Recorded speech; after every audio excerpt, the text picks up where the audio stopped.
Everyone, thank you all for joining this evening. We have a packed agenda for the next 40 to 50 minutes or so, where we're going to be talking through the cash cost of production and analysing what's happening in dairy markets at the moment and the effective actions that farmers can be taking to manage their situation. So let's get straight into it. Before we start, we obviously have some housekeeping to go through.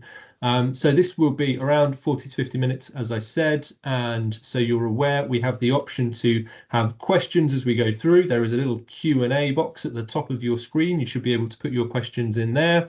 For the purpose of the webinar, to ensure that everything is kept nice and clean as we go through and there's no sort of interruptions from any phones going off or anything like that, we have turned cameras off and muted everyone. If you have anything that you'd like to say, then please put that in the Q&A and we can pick up all questions there.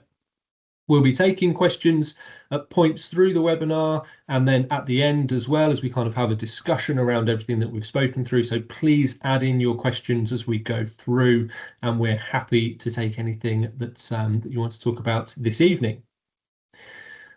Just as a quick agenda of what we're going to be talking about over the next 45 minutes or so, we're going to be reviewing what's happening in the milk markets first up.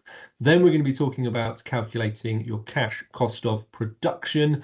And finally, as I said, going through those practical tips to improve that position. What can actually people do? This is what we want to do this evening. We don't want to just be talking about theoretical things. We want to talk about actual things that real farmers can do to make an impact upon their cash cost of production, given where we see the market at the moment. But if we're going to begin, we should probably introduce ourselves first. That will be the first place to start. So welcome everybody. My name is David Udall. I'm the Managing Director of Promar International. I've been with the business for around 9 months now. So for those of you that aren't familiar with Promar, we are a consultancy business that's got a range of different offerings, from direct farm services of technical consultancy and financial consultancy, all the way through to supporting food supply chains and corporate businesses with their sustainability net zero needs. We've got a range of different services that we deliver on farm, from the consultancy side all the way through to our farm business analysts, who are very much managing the day-to-day of the business, looking at management accounts, VAT, payroll, through to the farm business survey that we run for DEFRA, which is a vast resource of data that is produced for the industry to use. We're really excited about producing this webinar. It's the first of many that we'll start to do over the coming months, to be able to go into a bit more depth of the topics that we cover. But I'm joined by 2 colleagues today, so we'll hand over to them to introduce themselves as well. So Sarah, if I come to you first, if you'd like to introduce yourself. Good evening. Hi, everyone. Sarah Tucker, Senior Farm Business Consultant with Promar. I've been with the team for 3.5 years. I'm currently based on the Devon-Somerset border, covering all of Devon and a lot of West Somerset and West Dorset. Facts qualified with sort of FAR accreditation, and covering all areas of sort of one-to-one and group technical consultancy. But my real sort of passion, specialism lies in sort of forage production, multi-species swards, fertilizer, manure planning, and in my spare time I am in fact a beef and sheep farmer for my sins.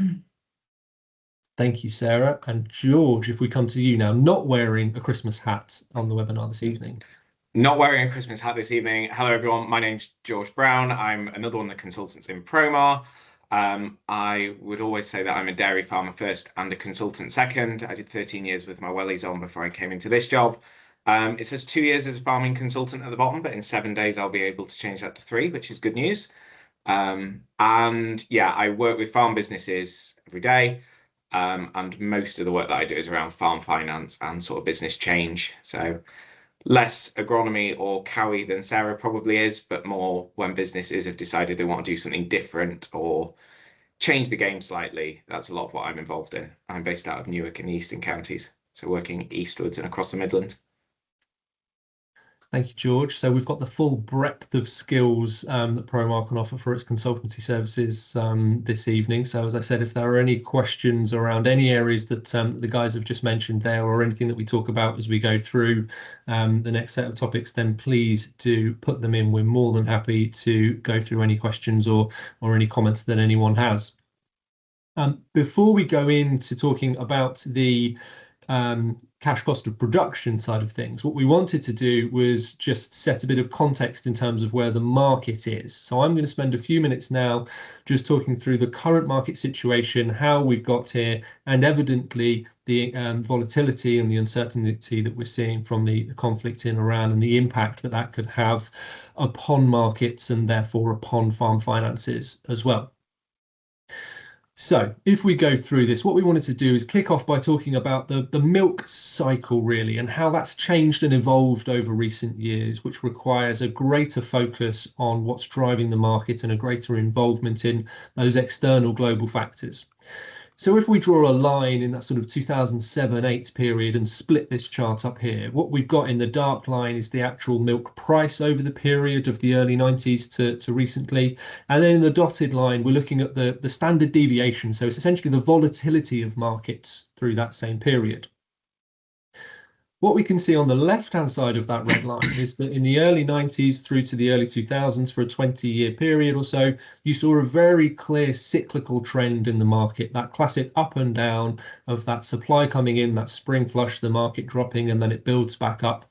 And year on year, you saw the same pattern. And overall through that period, what we can see for the dotted line is that standard deviation, that change year on year, was actually reducing. So having a relatively stable structure of a market that was actually reducing in volatility through a period.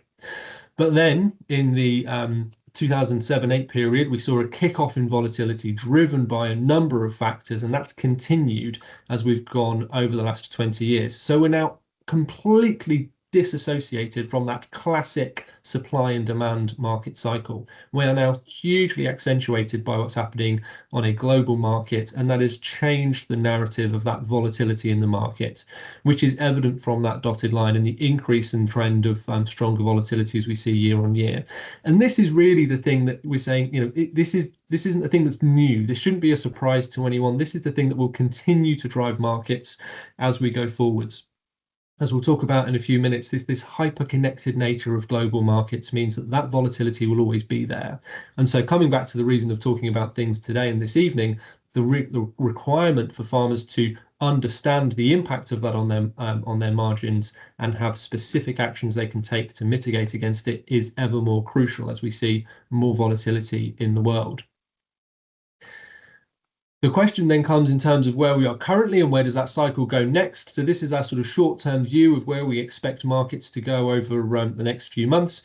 In the darker green line at the top, we have our monthly milk price, and obviously we know that's been dropping through the latter part of 2025 and into the early part of this year. Evidently, it started to stabilize, and I think there's a broad acceptance that purely on the supply and demand fundamentals, we'd expect that price to remain stable over the coming months and potentially see an uptick as we go through the second half of the year.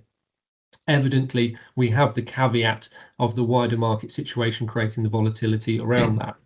And from a feed price perspective, the red line beneath, again, we've seen a relatively stable period over the last couple of years because of heavy supply globally for the core feed ingredient markets. We'd expect that we're seeing a bit of a spike at the moment. There's always some uncertainty from a fundamental position as you go through spring, currently being exacerbated by the external market situations. But overall, there isn't anything from a fundamental position that makes us concerned.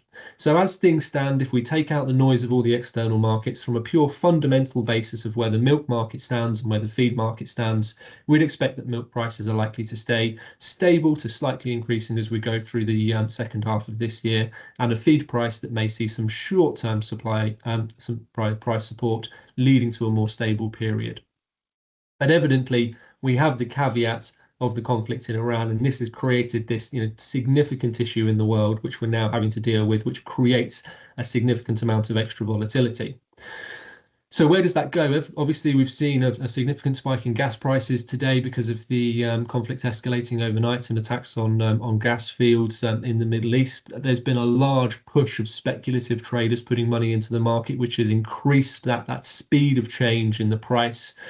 Overall, though, from an agricultural commodity perspective, actually, we're not seeing the same level of follow through that we saw when we saw the start of the Russia-Ukraine conflict. That was far more driven in the agricultural commodity sphere than what we're seeing across the broad spectrum of ag commodities at the moment from the Iranian conflict. But evidently, we're into that element now where it is how long's a piece of string. We have to be aware that's going to be a very changeable situation as it goes forwards, and we have to be very conscious of that in terms of the decisions that we make going over the next few weeks and months. The one thing that I'm conscious of from a macroeconomic level, though, and we'll talk about it later on, again, from a farming business perspective of interest rates, is that we're seeing that increased energy and increased oil markets. That is going to create a firmer food price inflation. We'd expect that to filter through in terms of the cost of logistics, cost of packaging. Food price inflation has been very sticky in the market. You know, economists like to say that inflation is transient. It kind of comes and goes, but that's not been the case with food price inflation over recent months. It's very much stayed sticky, and this is likely to keep it at a firmer level because of the volatility that we're seeing. Therefore, if inflation is staying firm, interest rates are unlikely to dip any lower. Therefore, consumer spending gets squeezed as prices go up and consumer pockets are squeezed in terms of the cash that's available. And that may likely soften that increase that we may have seen in milk demand going forwards as well. So there's a real impact upon that milk demand because of those wider economic factors that we're seeing playing through.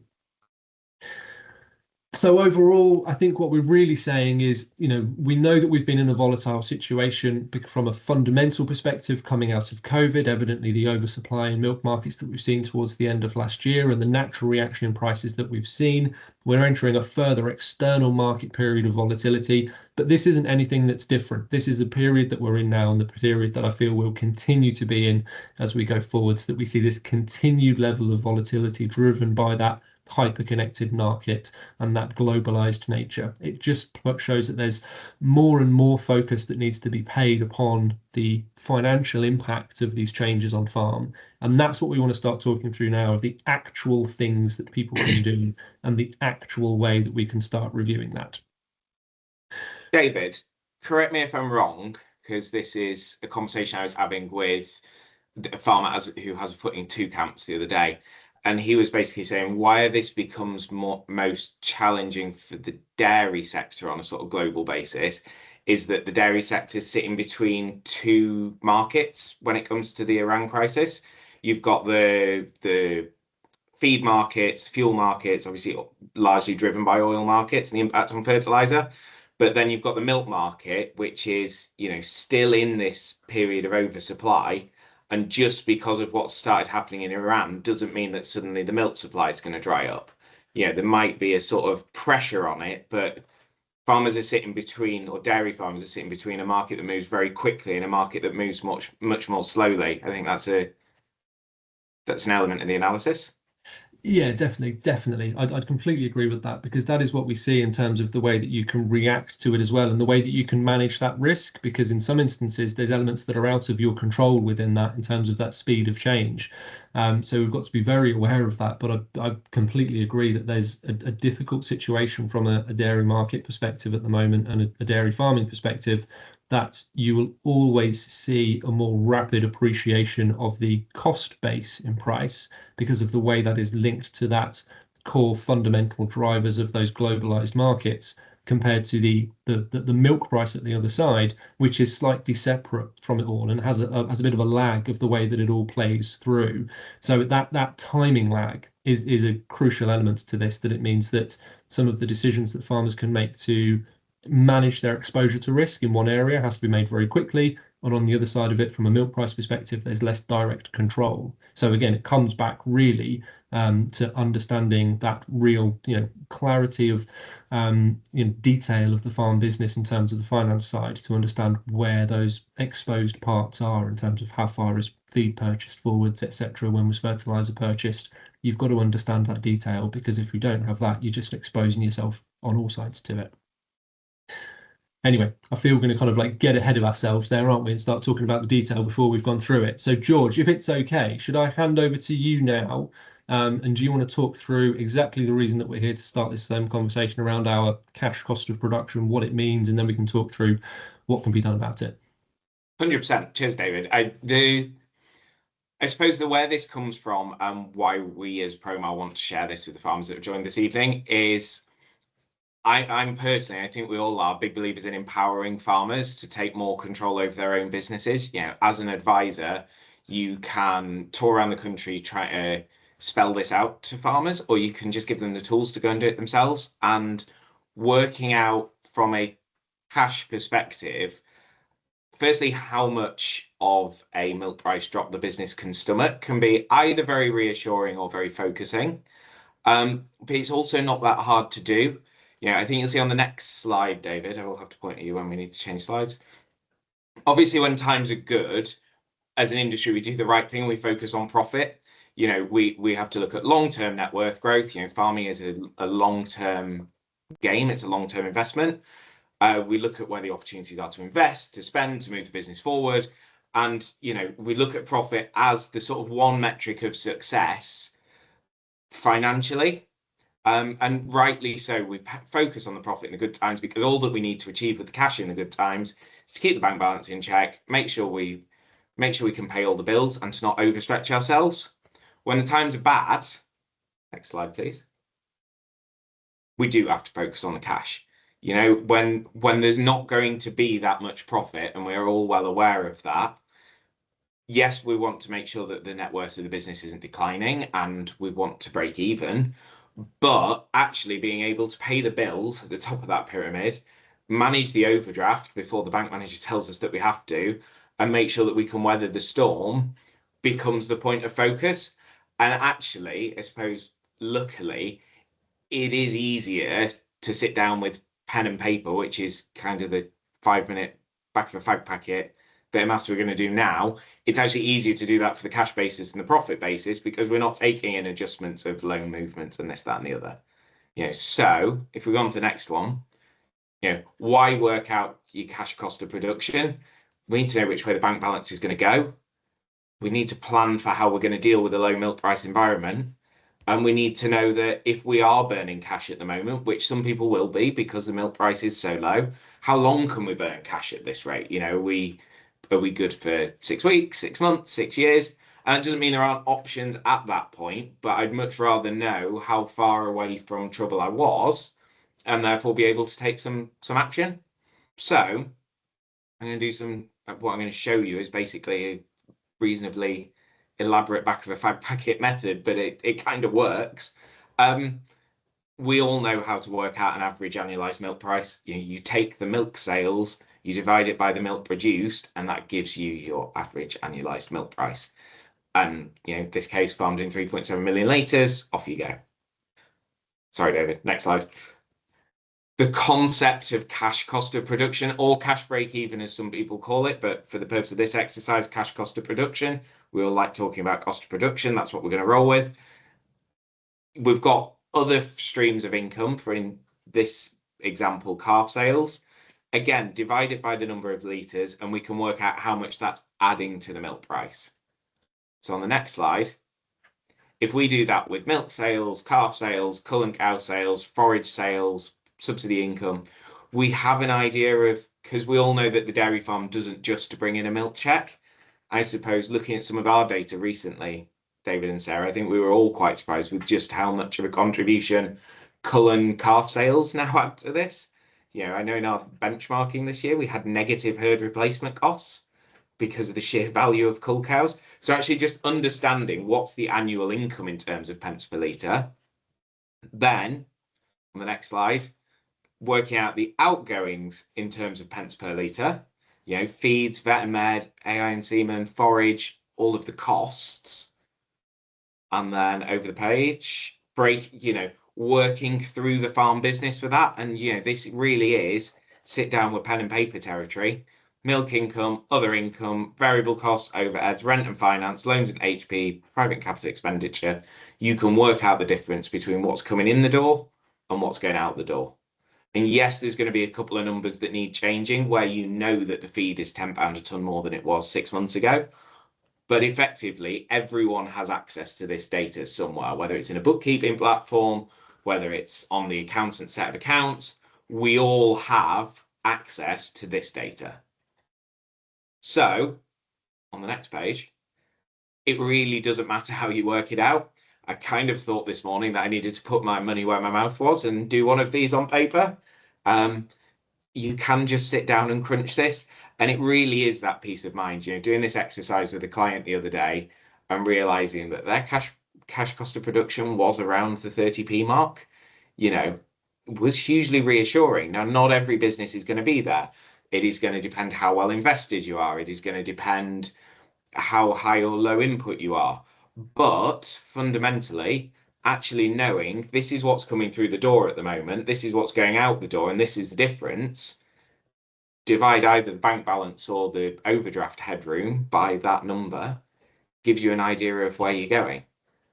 It feels like I'm trying to oversimplify this exercise, but in all seriousness, we as farmers could sit down and do this in under an hour, and that peace of mind of knowing is just invaluable in my opinion. But yeah, hopefully I'm not oversimplifying. I suppose as well, George, you say it's kind of peace of mind, but I think it's also that next step to almost start diagnosing where you could then start focusing efforts within your business, isn't it? Because 100%. Ultimately everyone's time poor, aren't they? You've got to choose your targets and go through it.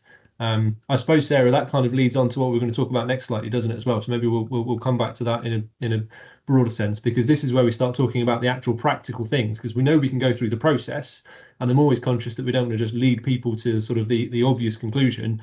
But the question is, okay, brilliant. So we know we can do this. We know there's a calculation. Yep, as George said, we could go and kind of do some fact bracket work with it and figure it out. But what do you actually then do is the question, isn't it? This is it. And I think you're right. It can be so easy on farm. There's so much to do and you just get caught up in the day to day. And this is just a really useful way of encouraging you to sit down and just take a second to just look at your business as an overview. And I think once you've worked through George's process, there are 4 sort of broad brush categories I would consider that your kind of area of conversation needs to be sat on. So when it comes to output, a lot of us might think milk yield, but as George said, like cull and calf sales now is such a massive source of income. And I think the key thing is looking at your income as a whole, but what is consistent and what is reliable. And actually, is there a piece, and I'm going to mix between short and long-term solutions here. So some of these might be appropriate tomorrow. Some you're going to think, oh my goodness, that's going to take me 5 years to do. But that's what this conversation needs to sort of lead you to in the longer term. So I think if maybe you're looking at adding value to your product on farm, maybe you're looking at the timing, the age, the body condition, the sort of the breeding of the surplus animals that you might call them that you're selling. So whether that is your cull cows or your calves, maybe you're looking at diversification fully. And I think looking at output, don't be pigeonholed into just looking at milk yield. And if that's something you want to improve, then fantastic. If you're happy with where you are, it's how we add value and it's how we get that consistent and reliable output. That's got to be the key. And I think then moving on to inputs, people are always trying to focus on sort of reducing their input costs. And I know that's a really big conversation, but actually I think the key thing is optimizing. Like we've got to become efficient. It's not always the best thing in the world to just reduce your input costs. And I think it's looking at your variable costs and your overheads and benchmarking them, if that's against yourself, if that's against a discussion group that you're in, if it's against the industry averages. Have a look at where you would like that figure to be, because sometimes the first time you do this process, you can look at your input costs and you can think, I don't know if that's a good figure or a bad figure. Where do I start? Should I be proud of this? So it's a really key time to think, okay, how can I compare this to either myself last year, my predicted sort of future income for this coming year.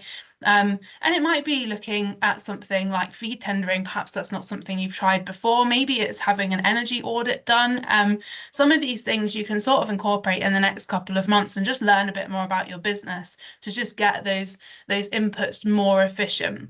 And I think that's going to be quite a fast result that you'll see.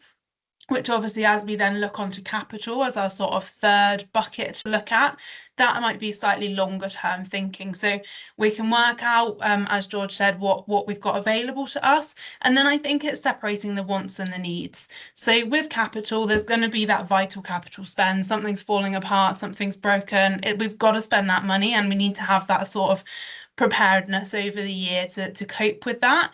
But then we have to look at those investments that actually we really want, but they might be leading to expansion. And maybe for you, now is not the time to be making that expansion.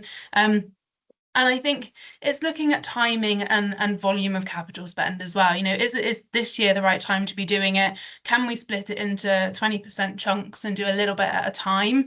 And it's executing or using any funding that might be out there, whether it's government, whether it's otherwise, to support that capital spend if it's not an appropriate time, but we don't have that choice. And then I think the final category then, which leads nicely from capital, is finance. So some of you will be highly geared, some of you might have very little finance. Either is not a problem. You see healthy businesses at both ends of the spectrum. And I think that's a really key thing when you're looking at your finance costs. If you're getting nervous, think about the cost of that finance to your business, the cost per litre.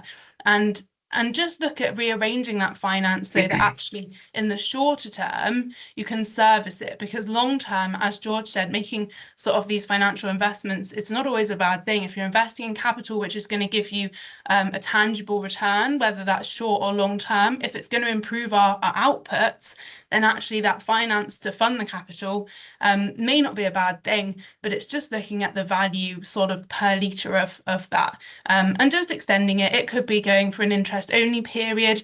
It might be consolidating a lot of loans into one to just allow you maybe to pay lower rates. Perhaps you're looking at refinancing and extending these loans. So lots of areas to think about. And it's looking at each one and sort of thinking, how are we going to optimize them as a group and not get pigeonholed into just thinking I need to increase my milk litres or I need to reduce my feed cost. It's consolidating them all together. And I think when you're then having that round the farm table discussion after you've done your cost of production exercise, these are your sort of 4 headings to write on a piece of paper and think, how am I going to sort of assess and tackle each of these? And I'm hoping that's going to sort of lead us now into our own discussion. So yeah, we'll come through and speak about some individual points maybe that you might raise. I think interestingly, something that jumps straight out to me from all of this, and I know my colleagues in Promar are sick of hearing me bang on about this at this point, but we're talking about having conversations in the business, and we as farmers spend most of our lives working in the business rather than working on the business. But understanding what's going on in the markets, well, that's being involved in a conversation, whether it's this, whether it's a conversation online, wherever it is, being involved in a conversation to understand what's going on in the markets. You know, then working out cost of production, well, that's having a conversation, whether it's with the person who holds on the accounts, whether that's the accountant or the bookkeeper, or, you know, and the guys on the ground milking the cows. You know, it might be one person filling all those jobs, or it might be several. And then to what Sarah says, you know, you've got people responsible for your output, whether that's your vet, your nutritionist, your, I don't know, consultant, whoever it is. You've got people responsible for your inputs that you buy from. You've got shareholders or stakeholders that help you make capital decisions, or people that you buy your capital items from.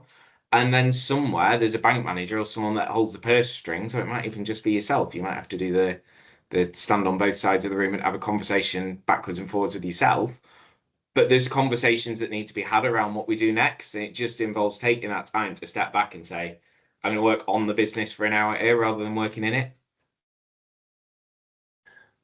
Right, I think we're going to take the slides down there, George, so we can carry on with that discussion. And just remind everyone, we've got the Q&A option on the Teams channel as well. So there's a little Q&A function at the top. If anyone's got any questions or anything, feel free to put them in there. I'll pop a little post in there just so hopefully it comes up that everyone can see. And if everyone has anything they want to respond to with questions, then please do let us know. We have one that's come through, so let's go straight there now. George, for you. So from James Brooke asking, on a mixed farm and with other enterprises where labour and machinery works across the whole business, how do you allocate overheads in order to get a realistic cost of production for the milk enterprise? I think James has just stumbled onto one of my favorite hobbies. I don't know whether it's a hobby that I enjoy or one that I've stumbled into. It is more challenging. There's two ways that you can work around this. You can either do the sort of more reductionist route of, at this point, we're probably off paper and maybe into spreadsheet territory. But I will believe that everyone can drive a spreadsheet with a bit of YouTube help. Where you've got other enterprises, you can either do it the reductionist way of turning everything into pence per litre, and ultimately you will still end up with a number of this is what the milk price needs to be to keep the business above water. Or you can start to do it on more of a contribution level. You can start going down the route of gross margining out the different business units and then apportioning out overheads by contribution. Now, I would say, as someone in the East that works with quite a lot of mixed businesses are a beautiful thing because when they work well, you would like your different enterprises to support each other, whether that's dairy, beef, and some sort of direct retail, whether that's dairy, arable, and I don't know, pig or poultry. You would like to think that those enterprises support each other. So actually, if you do go down the more reductionist route of just working everything into pence per litre, you would like to think you'd end up with a very low cash break-even, cash cost of production milk price, on the basis that those other revenue streams should be contributing. But I think confidence in the other revenue streams is really important. Work with far too many businesses where there's a sort of circular firing squad. So it's a two-pronged approach. Understanding how low is the cash cost of production by working everything into pence per litre, but then doing the more sort of long-handed budgeting accounting exercise to work out actually these business units are working together.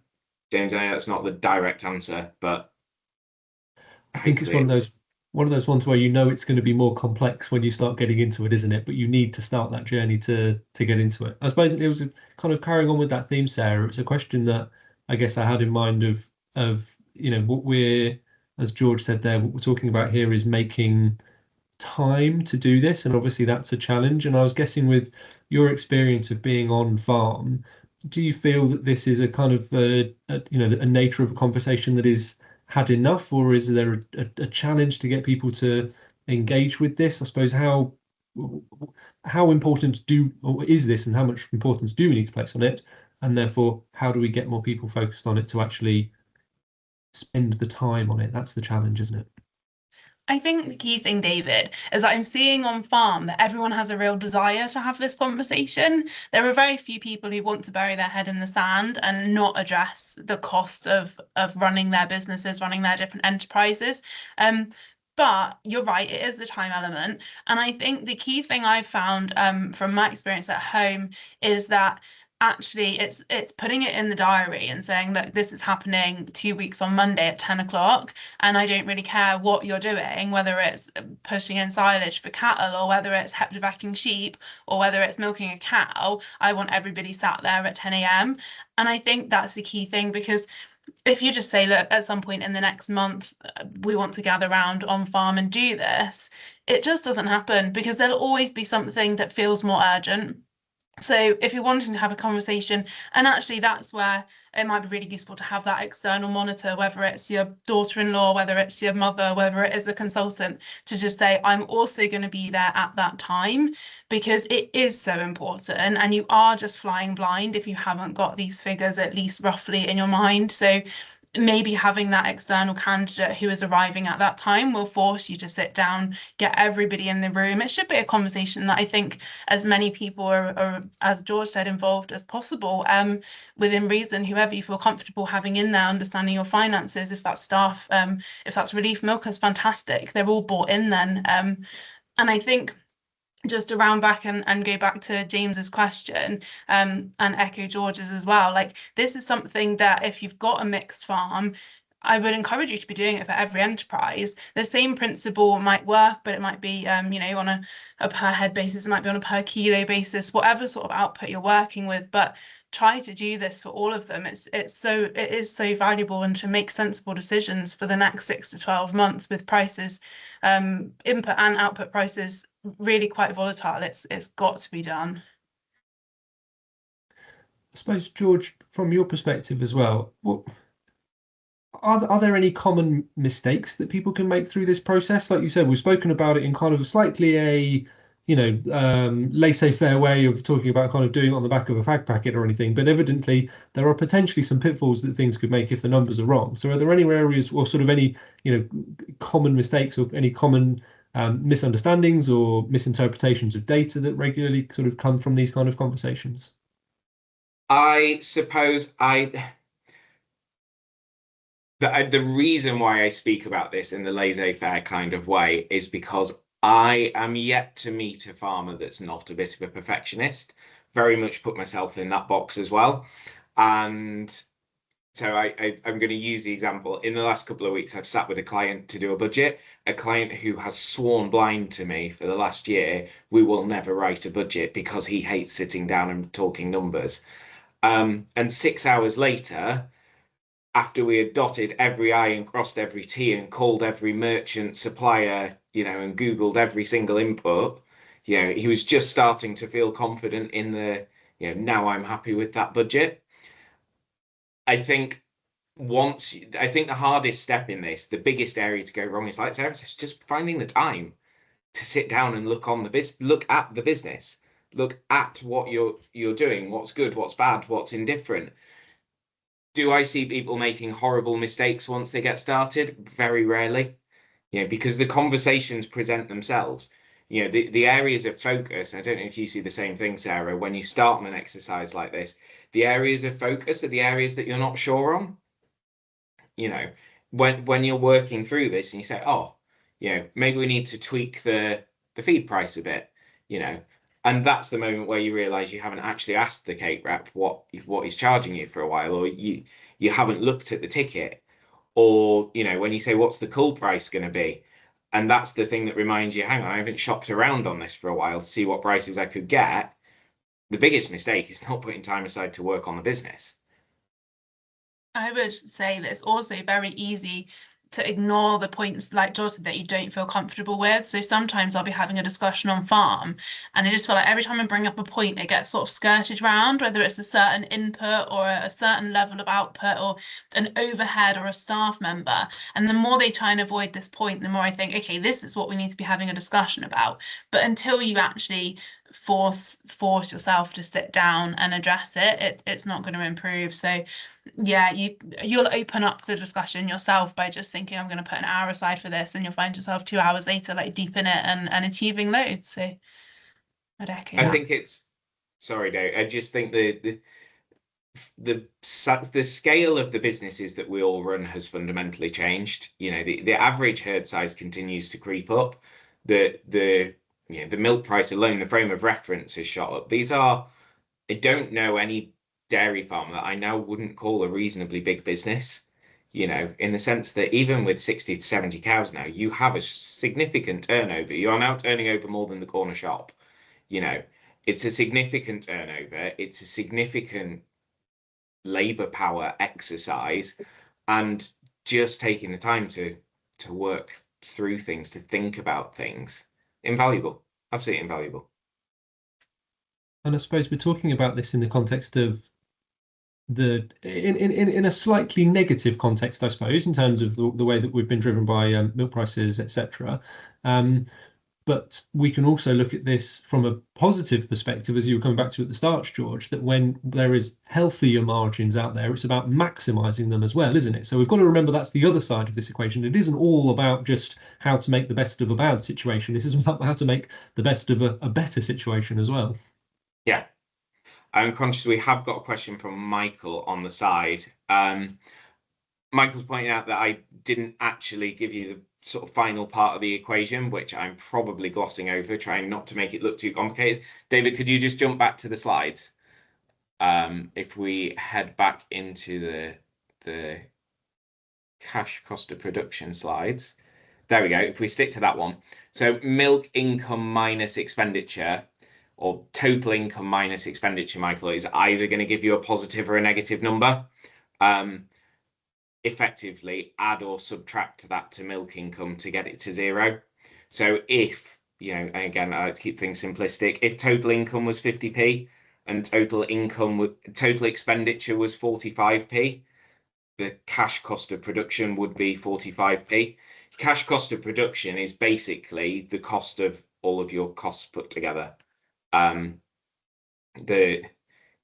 Your costs put together minus other incomes gives you what the milk price needs to be.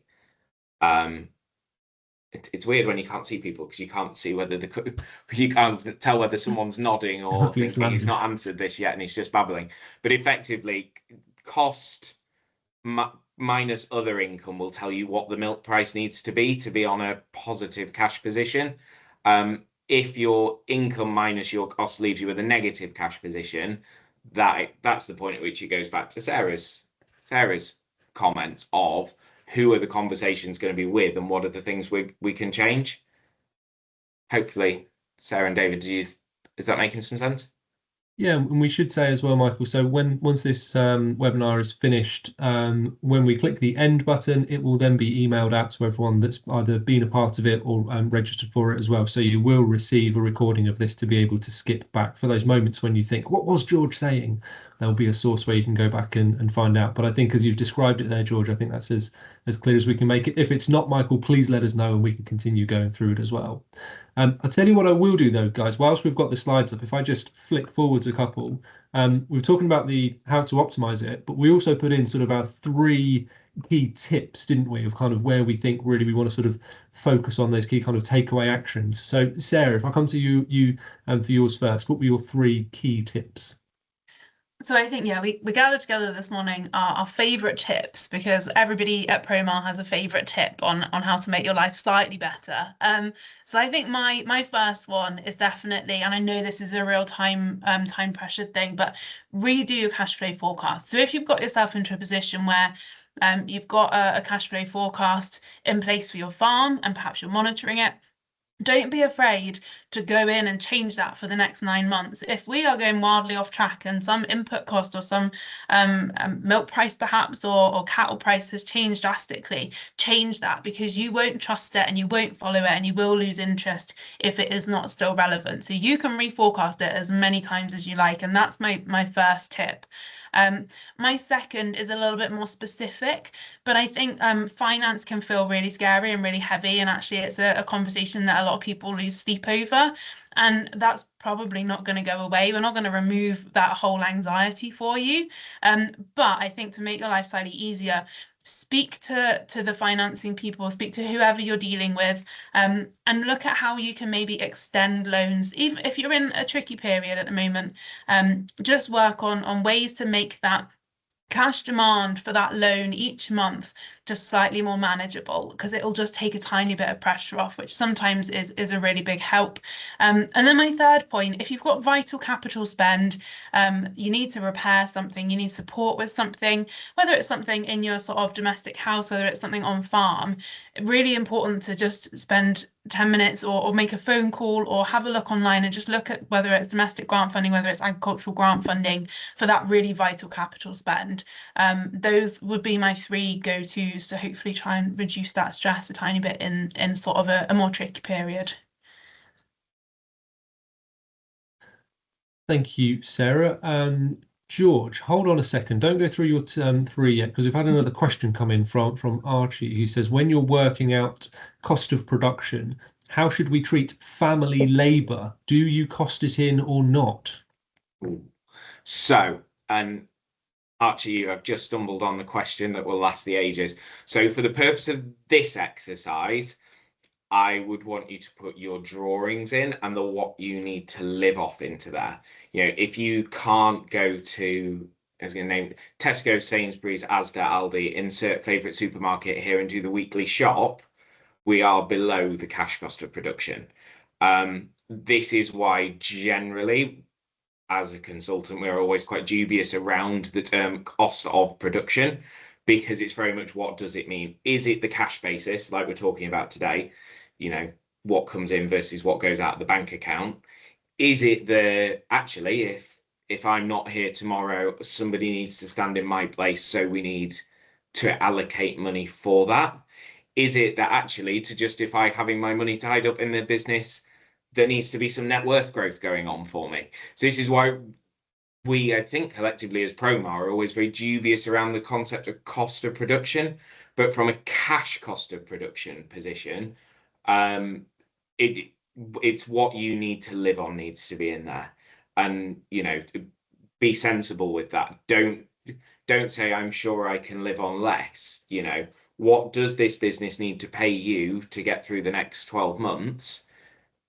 I hope that kind of answers the question.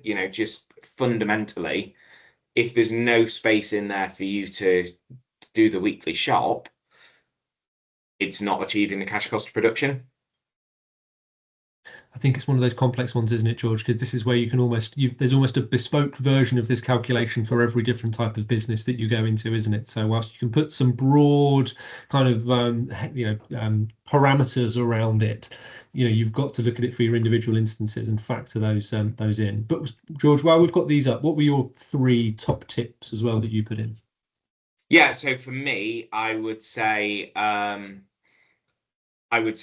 calculate what the cash cost production is. It's a good starting point. Consider your capital spend. What has a quick return?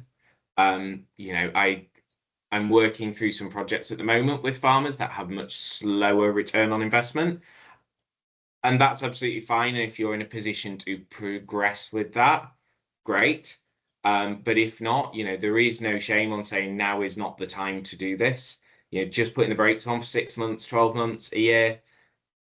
And then back to basics technical, just having that objective walk around the farm. As a farmer, there are that many people that want to come on your farm and have a look at something, whether that's the guy from the Environment Agency, the person here to do your carbon footprint, whoever it is, it's ask them straight up, do you know anything about cows? Do you want 5 minutes to have a look around my farm?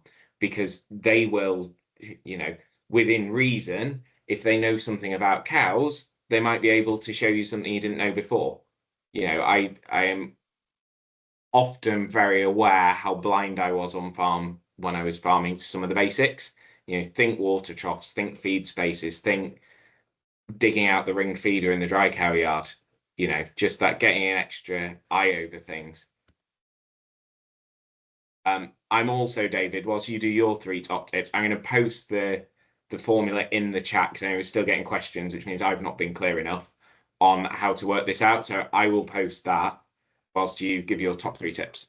Brilliant, thank you. And then Michael, hopefully that will come and answer your question as well. So I suppose my top 3 tips are looking at it from a sort of slightly more holistic sense and coming back to a point that you mentioned, Sarah, around that that personal side of it and that personal management of it. That's the other thing I'm kind of very conscious of, that within all of this, we've started off by talking about a global milk market, and then we've started talking about these external impacts on markets, and then the time needed to do this and the complexity of it. And it's one of those things we're just adding layer upon layer upon layer of things that people need to think about in order just to do the day job.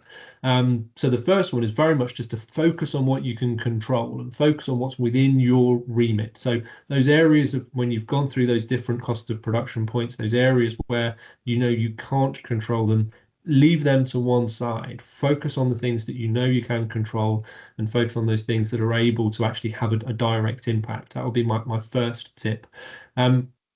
I'm at heart, I should say, I'm at heart a commodity trader. That was one of my previous roles. So I always think of things in a sort of a trading sense.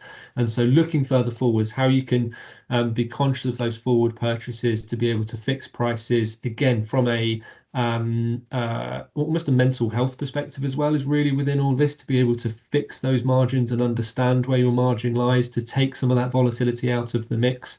I think that's something to be very conscious of. And then coming back to that self-awareness, being aware of your own risk appetite.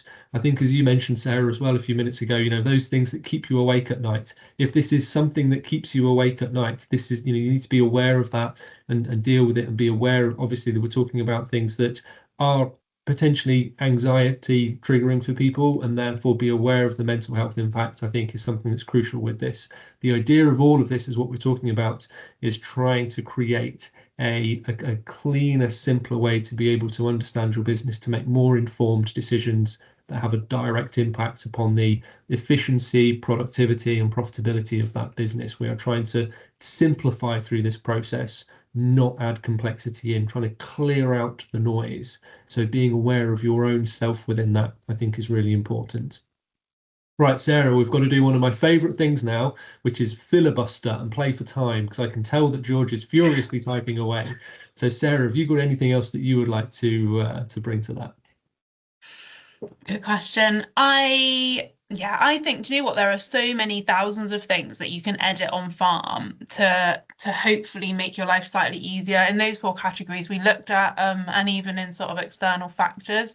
And I think it's got to be such an individual on-farm conversation. You can go away and think, oh yeah, I'm gonna retender for my feed. I'm gonna go on an electric contract for the next 5 years, and I'm gonna sack my relief milker because that's a labour cost I don't want to spend. But I think it's really key to not take any notice of what your neighbour is doing, not take any notice of what someone in your family might be suggesting that is detached from it. And just if it helps you to just sit on your own with these figures and just kind of think, where can I improve this? It's got to be the right thing for your farm as well, and not just a tip that you think, like when you're looking at these, if you think, well, none of those are relevant to me, that's fine. You don't have to do any of them. You will come up with your own 3 tips, and you'll think, okay, I've got one I can do tomorrow, one I can do in 6 months, and one I can do in 5 years. And then in 6 years' time, I'm actually going to be able to weather the tricky periods a lot better and be flying in the easier periods. So yeah, it's so farm dependent. Don't get caught up in the noise of anybody else's productivity or progress or lack of, I think. Definitely. That's a great piece of advice. George, I can see you've put your information in the chat. Do you want to talk through it one more time before we wrap up? Yeah, so I have tried to clarify, and I'm also just going to quickly pick up on something Sarah said because I jotted it down earlier. So cash cost reduction, as we did earlier, turning everything into that pence per litre basis, milk income plus other income minus your costs equals your surplus or deficit. If you're in a deficit, milk income plus the deficit would be the cost of production on a cash basis. If you're in a surplus, the milk income minus the cash surplus would be the cost of production. Hopefully that answers the question. The other thing I was going to quickly pick up on was, I know earlier we mentioned grant funding. That is the conversation that I am starting to have with farmers at the moment. Obviously, there's lots of grants out and about there. And I think in England, particularly, I don't know if we have any viewers from Wales or Scotland or even Northern Ireland, but particularly in England, we have a grant culture of very much, well, it's there, maybe.